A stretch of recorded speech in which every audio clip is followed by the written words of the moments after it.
Hello friends, आज मैं आप लोगों से बहुत ही इम्पोर्टेंट मुद्दे पे बात करने वाली हूँ।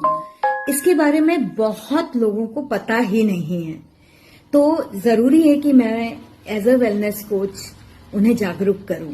तो मैं अपना खुद का एक्सपीरियंस आपके साथ शेयर करने वाली हूँ।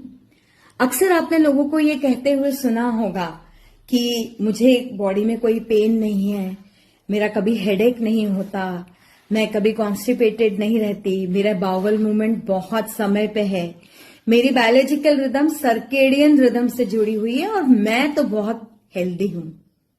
पर कुछ दिनों पहले जब मैंने अपना ब्लड टेस्ट कराया तो मुझे एक शॉक लगा।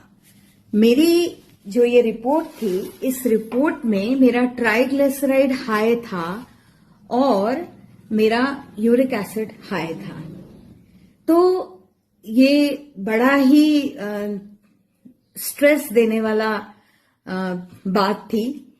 तो मैंने ये जाना कि मैं क्लिनिकली साइलेंट हूं, मुझे कोई सिम्टम्स नहीं है, लेकिन मेटाबॉलिकली सेल्यूलर लेवल पे कुछ ना कुछ डैमेज मेरी बॉडी में हो रहा है। तो मैंने अपने आप से ये सवाल किया कि मैं तो 10,000 स्टेप्स चलती हूँ रोज, मैं 1 घंटा योगा करती हूँ, ब्रीदिंग करती हूँ, प्राणायाम करती हूँ, अच्छा खाना खाती हूँ, रात को जल्दी खाना खाती हूँ, फिर भी मेरा टीजी क्यों हाई है?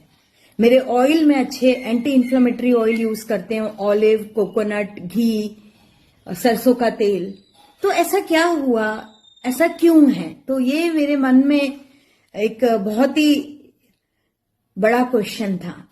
तो इसका आंसर मुझे ये मिला कि मैं एक ऐसा एग्जाम्पल हूं जो क्लिनिकली तो कोई सिम्टम्स नहीं है, लेकिन मेटाबॉलिकली मेरी रिपोर्ट्स जो हैं वो कुछ सेल्यूलर लेवल पे 37.7 ट्रिलियन सेल्स के लेवल पे कहीं ना कहीं मेटाबॉलिकली मैं वीक हूं।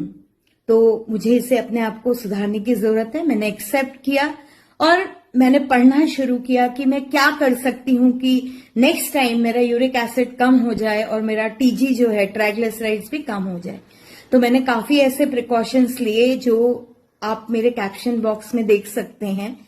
तो इनका मैंने बहुत ही रिलीजियसली फॉलो किया और आगे 2-3 महीने बाद मैं चेक करूंगी कि मेरा टीजी लेवल और यूरिक एसिड कम हुआ है या नहीं हुआ है, बट बिल्कुल कम होगा।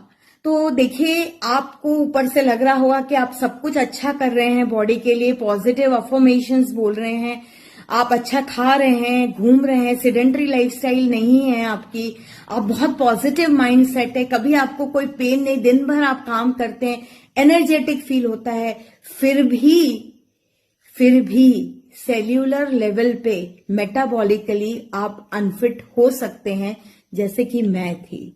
तो ये जो मेटाबॉलिक सिम्टम्स है ना, ये ब्लड रिपोर्ट्स में दिखाई देते हैं। ये चिल्ला चिल्ला के नहीं बताते, ये चिल्ला के तब बताते हैं जब ये कोई डिसीज में कन्वर्ट हो जाते हैं।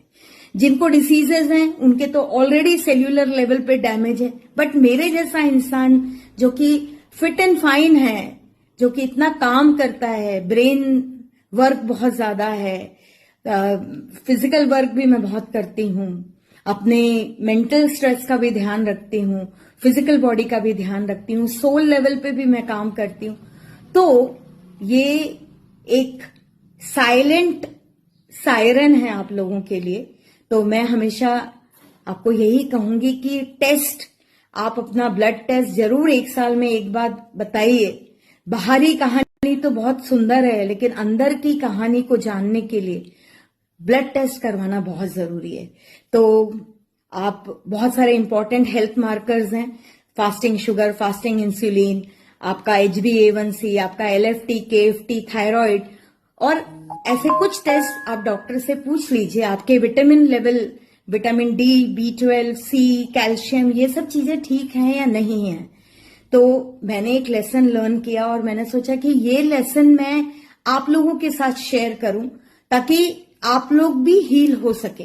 लेकिन मैंने दवाइयों से नहीं, अपनी लाइफस्टाइल में क्या क्या चेंजेस मैं और कर सकती थी, कहां कहां मैं गलत थी, उसे मैंने सुधारा और आगे I am looking forward to lowering my TG and lowering my uric acid.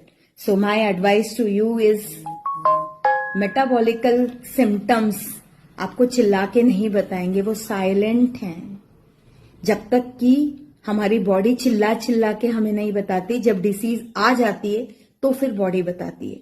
तो ये जो गैप है, सेल्यूलर लेवल पे जो डैमेज है, उसे हम डिसीज में मैनिफेस्ट ना होने दें, यही हमारी स्मार्टनेस है। तो स्मार्टली हर साल टेस्ट करिए, test smartly and heal early. This is the thing which I wanted to tell you. मैंने क्या किया, मैं क्या कर रही हूं, ये मैंने कैप्शन बॉक्स में डाला है, आप जरूर पढ़िएगा। और आप लोग मेटाबॉलिकल लेवल पे मेटाबॉलिकली स्ट्रांग रहें, हेल्दी रहें, इसके लिए मैं आप लोगों के साथ हमेशा काम करूंगी। Thank you.